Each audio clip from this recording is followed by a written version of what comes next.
newsflash to everybody who thinks that, like, oh, when I'm grappling, his friends can attack me. Well, they can attack you if you're standing as well. Okay? One of the greatest dangers when fighting multiple people is the guys that are out of your line of sight. So somebody standing behind you. And if I'm kneeling on the floor or standing up, it doesn't change much. If somebody is right behind me and I cannot see him, it's incredibly dangerous. He can do whatever he wants to, and I have no chance to defend myself. That's just the plain truth of fighting on the street, of defending yourself against multiple attackers. Luckily, statistically, most self-defense situations are actually one-on-one. It's quite rare to have multiple attackers. It's quite rare to have armed attackers, but we still need to be ready for this.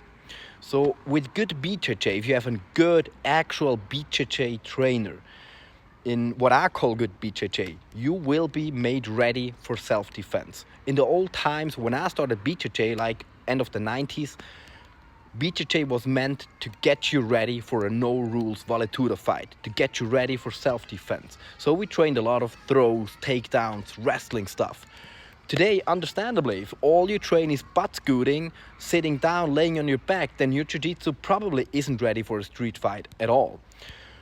But how I use BJJ on the street is mostly I don't take the other guy down with me. I throw him on the pavement and I keep standing. And it's incredibly effective.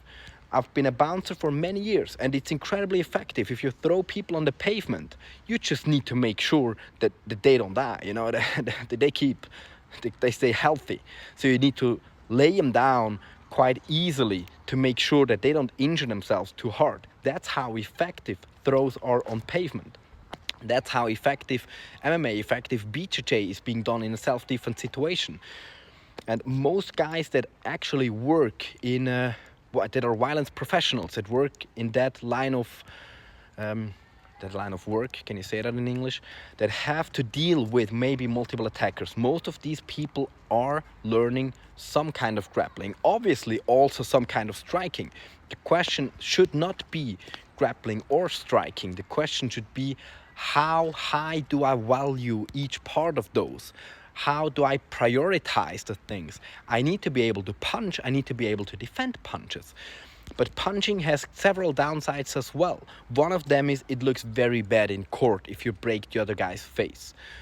So if you have the luxury of not, the question isn't if you can or cannot solve the problem on the street. The question will be, how do I solve the problem? Like if you're a bouncer or a police officer or something like that. Then you can go further and try to solve the problem without causing too much injury to the other guy to make yourself look better in court. The next question is, how much do I get injured? So when I'm boxing, the biggest downside is the other guy can box as well. So that's very bad. There's always a chance of a lucky punch because of the distance. Also, weaponry involved is much more effective at higher distances.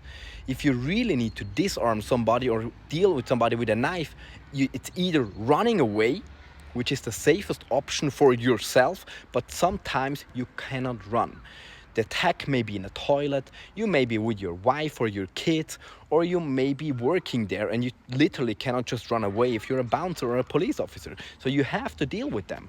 Then it's safest to try and control the weapon arm. Bring them down, not go down with them, bring them down, throw somebody on the pavement, disarm, and then deal with the next person who's hopefully unarmed. Otherwise you will already be stabbed in that moment.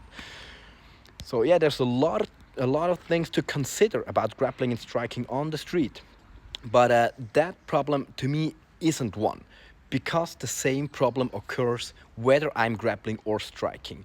If I have to strike, if I have to keep standing, I should have ideally a wall behind me, or even be in a narrow, like in a house floor or something where it's narrow, no, it's not an alley. I don't even know the English word for it. Please excuse.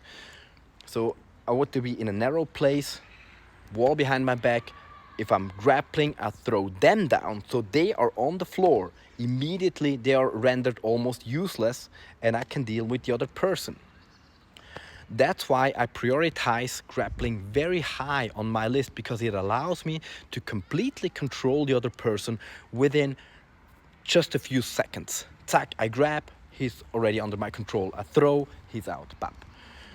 And he's most likely uninjured, or at least not visibly injured, which is also very important.